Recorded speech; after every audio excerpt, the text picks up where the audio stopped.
અને હવે આ વાત કરવી છે આપણે કે આખરે અમરીશ ડેર છે તે ભાજપમાં જોડાઈ રહ્યા છે તેના વિશે.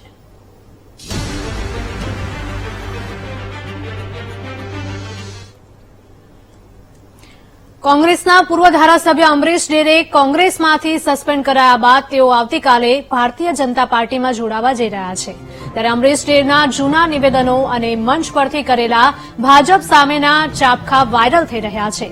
અમરીશ ડેરનો એક વિડીયો ખૂબ જ વાયરલ થઈ રહ્યો છે, જેમાં તેઓ જણાવી રહ્યા છે કે કોંગ્રેસમાંથી ભાજપમાં જનાર લોકોને ખુરશીઓ સાફ કરવા સિવાય કોઈ જ કામ અપાતું નથી. અમરીશ ડેરનું આ નિવેદન ત્યારે વાયરલ થઈ રહ્યું છે જ્યારે તેઓ ભાજપમાં જોડાવાના છે. જો કે હવે અમરીશ ડેરના બોલ બદલાયા છે. શું કહ્યું અમરીશ ડેરે, આવું સાંભળીએ.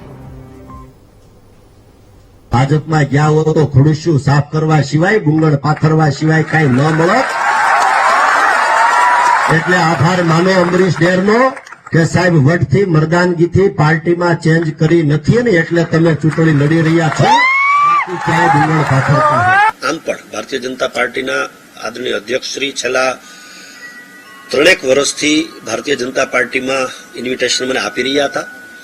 ગત વિધાનસભાની ચૂંટણીમાં પણ જાહેર મંચ ઉપરથી, ત્યારબાદ બીજી રીતે પણ કહેવામાં આવ્યું હતું, પણ મને એમ હતું કે ફેરફાર કરવો નથી.